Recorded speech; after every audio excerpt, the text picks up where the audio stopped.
എല്ലാവർക്കും ഒരിക്കൽ കൂടി എൻ്റെ ചാനലിലേക്ക് സ്വാഗതം. ഇന്ന് നമുക്കൊരു ബിരിയാണിയാണ് കേട്ടോ ഞാൻ ഉണ്ടാക്കാൻ പോണത്. അപ്പോൾ അതിലേക്കുള്ള ഇൻഗ്രീഡിയൻസ് ഒക്കെ ഞാൻ കുറേശ്ശൊക്കെ തയ്യാറാക്കി വെച്ചിട്ടുണ്ട്. അപ്പോൾ ആദ്യം നമുക്ക് ചിക്കൻ നന്നായി കഴുകി വൃത്തിയാക്കി ഇവിടെ കൊടുന്ന് വെച്ചിട്ടുണ്ട്. നമുക്ക് ആദ്യം ഇത് മസാല പുരട്ടിയിട്ട് ഒരു 10 മിനിറ്റ് റെസ്റ്റിനായിട്ട് വെക്കണം.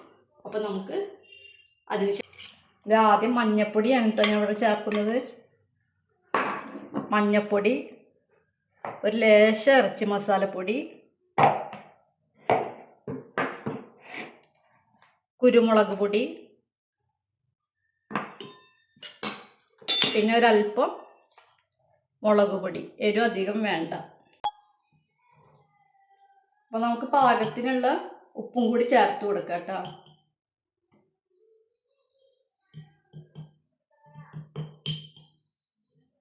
ഓക്കെ,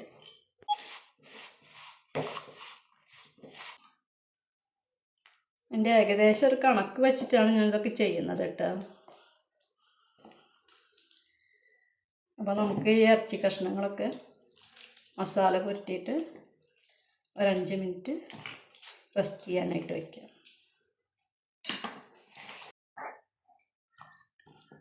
അപ്പോൾ നമ്മൾ മസാലയൊക്കെ പുരട്ടിയിട്ട് ഒന്ന് 10 മിനിറ്റ് റെസ്റ്റ് ചെയ്യാനായിട്ട് വയ്ക്കാം. അപ്പോൾ ബിരിയാണിയിലേക്കുള്ള സബോളയൊക്കെ നമ്മളിത് അവിടെ എടുത്ത് വെച്ചിട്ടുണ്ട്.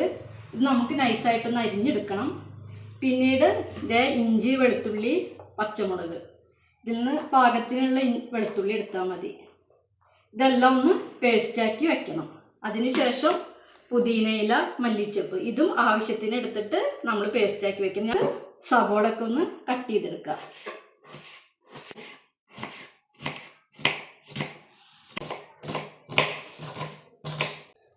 ഇനി തക്കാളിയും കൂടെ ഉണ്ട് കേട്ടോ. അതൊക്കെ നമ്മൾ പേസ്റ്റ് ആക്കിയിട്ടാണ് ഇതിൽ ഉപയോഗിക്കുന്നത് കേട്ടോ. അതായത് നമ്മുടെ വെളുത്തുള്ളി, ഇഞ്ചി ഒന്ന് പേസ്റ്റാക്കി കൊണ്ടുവരാം കേട്ടോ. ഇഞ്ചി ഒന്ന് ചെറുതായി മുറിച്ചിട്ട് കൊടുക്കണം, നല്ലതാണ്. അല്ലെങ്കിൽ പേസ്റ്റ് ആവാൻ കുറച്ച് പണിയാണ്. ഞാനിങ്ങനെയൊക്കെയാണ് ചെയ്യുന്നത് കേട്ടോ. ഇതിൽ നന്നായിട്ട് ചെയ്യുന്നവരൊക്കെ ഒന്ന് കമൻറ്റ് ചെയ്യണം. ഇതുപോലെയൊക്കെയാണ് ഞാൻ ചെയ്യുന്നത്. അപ്പോൾ ഇത് നമുക്ക് അടിച്ചെടുത്തുകൊണ്ട് വരാം.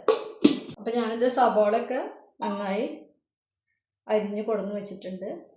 പിന്നെ ഇഞ്ചി വെളുത്തുള്ളി പേസ്റ്റ്, നമ്മുടെ തക്കാളി പേസ്റ്റ്, മല്ലിച്ചപ്പ് പേസ്റ്റ്, ഇത് പുതിനയില മല്ലിച്ചപ്പ് പേസ്റ്റ്, ഇത് പച്ചമുളക് ഒരു ലേശം വെള്ളത്തോട് കൂടി അരച്ച് പേസ്റ്റ് ആക്കിയതാട്ടോ. പിന്നെ നമ്മൾ റെസ്റ്റ് ചെയ്യാൻ വെച്ച ഇറച്ചി.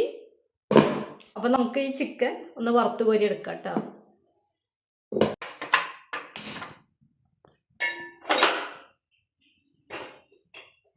അപ്പോൾ വറക്കാനായിട്ട് നമ്മൾ ഉരുളി അടുപ്പത്ത് വെച്ചിട്ടുണ്ട്.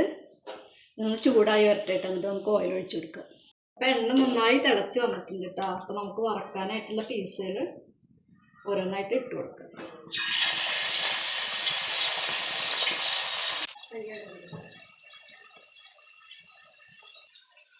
അപ്പോൾ നമ്മുടെ എല്ലാ പീസും ഈ ഉരുളിയിൽ തന്നെ ഉൾക്കൊള്ളിച്ചിട്ടുണ്ട്. അപ്പോൾ പെട്ടെന്ന് തന്നെ വറുത്തെടുക്കാമല്ലോ. അപ്പോൾ അതിനുള്ള സൗകര്യത്തിന് വേണ്ടിയിട്ടാണ് ഞാൻ ഉരുളിയിൽ ഇതെല്ലാം കൂടി വെച്ചെടുക്കാം.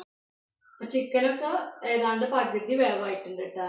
ഇനി നമുക്ക് മസാലയൊക്കെ വഴറ്റുമ്പോൾ അതിൽ കൂടെ ചേർത്തിടുമ്പോൾ ഒന്നും കൂടെ ഒന്ന് സെറ്റായി വന്നോളൂ. അപ്പോൾ നമുക്ക് വെള്ളം തിളപ്പിക്കാനായിട്ട് വെക്കാം. അതിന് മുന്നേ അരി കഴുകിയിട്ട് ഒന്ന് വാരി വെക്കണം. അപ്പോൾ ഞാൻ അരി കഴുകി കൊടുന്ന് വെച്ചിട്ടുണ്ട്. അപ്പോൾ നമുക്ക് അതിലേക്ക് വെള്ളം ഒഴിച്ചിട്ട് ഒരു 2 മിനിറ്റോളം വെള്ളം ഒഴിച്ചിട്ട് നമുക്ക് കുതിർക്കാനായിട്ട് വെക്കാം. ഇതൊക്കെ ഒന്ന് മാറ്റി വെക്കാം കേട്ടോ. എന്നിട്ട് ഉരുളി തന്നെയാണ് നമ്മൾ ഇഞ്ചിയും പേസ്റ്റും എല്ലാതും കൂടി വഴറ്റുന്നത്. അപ്പോൾ ഇതിൽ ഇത്തിരി അധികം ഓയിൽ ഇരിപ്പുണ്ട്. നമുക്കത് കുറച്ച് മാറ്റി വെക്കണം. എന്നിട്ടൊരല്പം ഇഞ്ചിയും കൂടി ചേർത്തിട്ടാണ് നമ്മൾ ഇഞ്ചി പേസ്റ്റൊക്കെ വഴറ്റിയെടുക്കുന്നത്. ചെറുനാരങ്ങ പിഴിഞ്ഞ് വെക്കുന്നുണ്ട് കേട്ടോ. എന്താ വെച്ചാൽ നമ്മുടെ അരി തിളയ്ക്കുമ്പോൾ അതിലേക്ക് കുറച്ച് ഒഴിക്കാനായിട്ട്. അപ്പോൾ വെള്ളം അവിടെ തിളച്ച് തുടങ്ങിയിട്ടുണ്ട് കേട്ടോ. അരി ഇടാനുള്ള വെള്ളം നന്നായി വെട്ടി തിളച്ചിട്ടുണ്ട് കേട്ടോ. അപ്പം ഞാനിത് ഒരു പട്ട, 2-3 കരയാമ്പൂ ഉണ്ട്. പിന്നെ നമുക്ക് ആവശ്യത്തിന് ചോറിലേക്കുള്ള ഉപ്പ് വേണമല്ലോ. ഞാൻ 1 ടീസ്പൂൺ ഇട്ടിട്ടുണ്ട്. നമുക്കിനി ഉപ്പിൻ്റെ പാകമൊക്കെ നോക്കിയിട്ട് പിന്നെ ഉപ്പിടാം. ഇനി നമുക്ക് അരി ഇടാം. അരി ഞാൻ ഇതിലേക്ക് ഇട്ട് കൊടുക്കണം.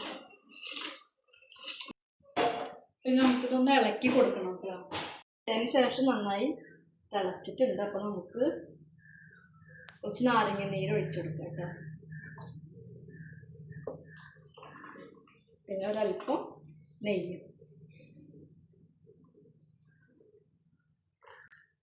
ഇനി ഒരു പകുതി വേവാകുമ്പോൾ നമുക്ക് അരി ഊറ്റിയെടുക്കാം. അപ്പോൾ ഇത് നമ്മുടെ അരി പകുതി വേവായിട്ടുണ്ട് കേട്ടോ. നമുക്ക് ഊറ്റിയെടുക്കാം.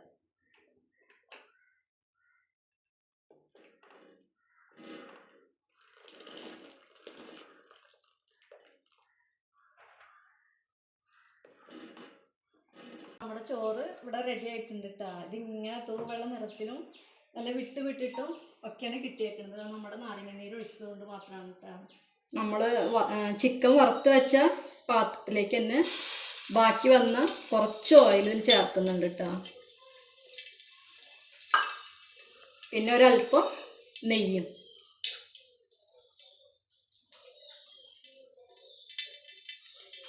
എണ്ണ നന്നായി പാകമായിട്ട് വന്നപ്പോൾ നമ്മൾ സവാള ഒന്ന് വഴറ്റിയെടുക്കാം.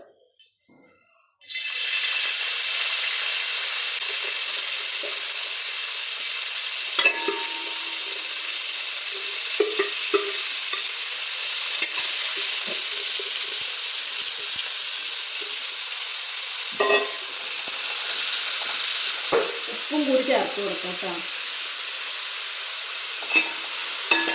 ഇത് നന്നായി വഴന്ന് വരുന്നത് വരയ്ക്കും നമുക്ക് ഇളക്കി കൊടുക്കാം. അപ്പോൾ നമ്മുടെ സവാള നന്നായി വാടി വഴന്ന് വന്നിട്ടുണ്ട്. നമുക്ക് ഇഞ്ചി പേസ്റ്റ് ഇട്ട് കൊടുക്കാം. അപ്പോൾ ഇഞ്ചി വെളുത്തുള്ളി പേസ്റ്റൊക്കെ നന്നായിട്ട് വാടി വഴന്ന് വന്നിട്ടുണ്ട്.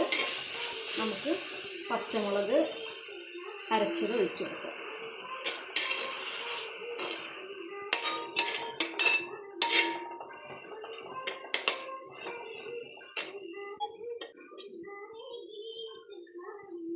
നമ്മൾ തക്കാളി പേസ്റ്റാക്കി വെച്ചിരുന്നല്ലോ, അത് ഒഴിച്ചു കൊടുക്കുന്നുണ്ട് കേട്ടോ.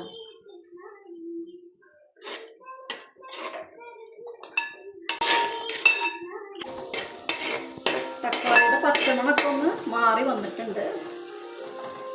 അതുവരെ നമ്മൾ വഴറ്റിയെടുത്തിട്ടുണ്ട് കേട്ടോ. അപ്പോൾ ഇനി നമുക്കിതിലേക്ക് 1 ടീസ്പൂണ് മല്ലിപ്പൊടി ചേർത്ത് കൊടുക്കാം. അല്പം മസാലപ്പൊടിയും കൂടി ചേർത്ത് കൊടുക്കാം. ഉപ്പൊക്കെ നമ്മൾ പാകത്തിനുണ്ടോയെന്ന് നോക്കണം കേട്ടോ. ഞാനിപ്പോൾ സവോളയിലേക്ക് ഉപ്പിട്ടത് കൊണ്ട് ഉപ്പ് കറക്റ്റ് ആയിരിക്കും. പിന്നെ നമ്മൾ അരി വേവിക്കുമ്പോൾ കുറച്ച് ഉപ്പിട്ടിട്ടാണല്ലോ ഊറ്റിയെടുക്കുന്നത്.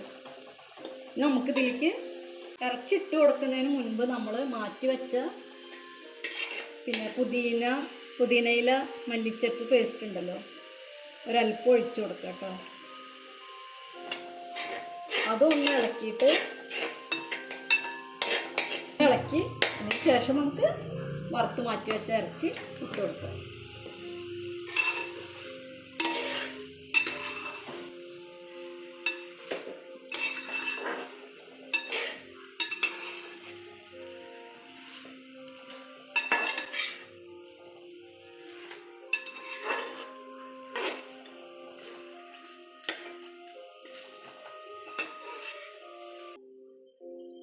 രണ്ട് ടീസ്പൂൺ തൈര് നമുക്ക് ഒഴിച്ചു കൊടുക്കാം കേട്ടോ, ചെറിയൊരു പുളിരസത്തിന് വേണ്ടിയിട്ട്.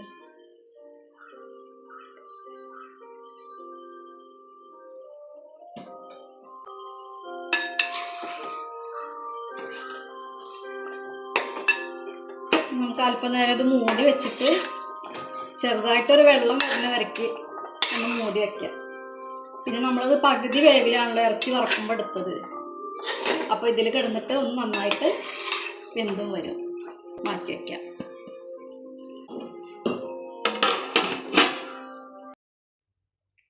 അപ്പോൾ നമ്മുടെ കറി ഇവിടെ റെഡി ആയിട്ടുണ്ട് കേട്ടോ. ബിരിയാണിക്കുള്ള ഉപ്പും പുളിയും എല്ലാതും നമ്മളിപ്പോൾ ഈ സമയത്താണ് പാകത്തിനുണ്ടോയെന്ന് നോക്കേണ്ടത്.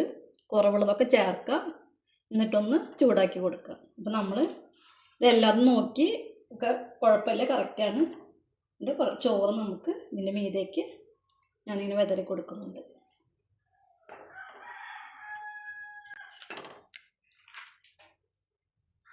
എനിക്ക് നമ്മുടെ ചോറ് കണ്ടില്ലേ എന്താ കളറ്.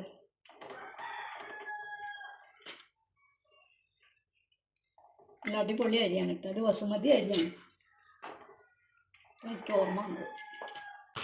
പിന്നെ ഇറച്ചിക്കറി വെക്കുമ്പോൾ നമ്മൾ ആവശ്യത്തിന് കുറച്ച് കൂടുതലായിട്ട് നെയ്യ് ഒഴിച്ചു കൊടുത്തിട്ടുണ്ട്.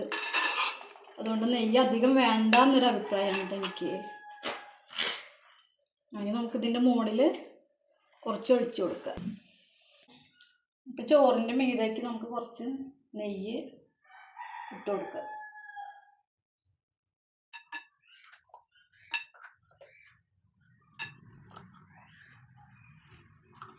പിന്നെ നമ്മൾ ഇതേ അണ്ടിപ്പരിപ്പ് മുന്തിരി കുറേശ്ശെ വിതറിയിട്ട് കൊടുക്കുക. സബോളൊക്കെ നൈസാക്കി അരിഞ്ഞ് വഴറ്റി അലങ്കാരത്തിനൊക്കെ ആയിട്ട് ഇട്ട് കൊടുക്കട്ടെ. ഞാൻ ഇവിടെ അതൊന്നും ചെയ്തിട്ടില്ല, നിങ്ങൾക്കതെല്ലാം ചെയ്യാം. അപ്പോൾ നമുക്ക് ചെറിയ ചൂട് കൊടുത്തിട്ട് ആവിയിൽ ഇതങ്ങനെ ഇരിക്കണം. ഒരു 3 മിനിറ്റ് ഇരുന്ന് കഴിയുമ്പോഴത്തേക്ക് നമുക്ക് ചോറും ഇവിടെ റെഡി. നമ്മുടെ ബിരിയാണി നമുക്ക് റെഡിയായോ നോക്കാം കേട്ടോ. എന്തായാലും നെയ്യൊക്കെ ഇറങ്ങിപ്പോയിട്ടുണ്ട്. സൂപ്പറാണ്, എല്ലാവരും ഒന്ന് വെച്ച് നോക്കണം കേട്ടോ. ഇപ്പം ഞാൻ കാണിച്ച പോലെ പേസ്റ്റ് ആക്കിയിട്ടൊക്കെ ഇത് നന്നായിട്ട് നിങ്ങളൊക്കെ ഉണ്ടാക്കുമെന്ന് അറിയാം. എന്നാലും ഞാനിപ്പോൾ ചെയ്ത പോലെ ഒന്ന് ഉണ്ടാക്കി നോക്കിയിട്ട് എല്ലാവരും കമൻ്റൊക്കെ ഒന്ന് അറിയിക്കണം.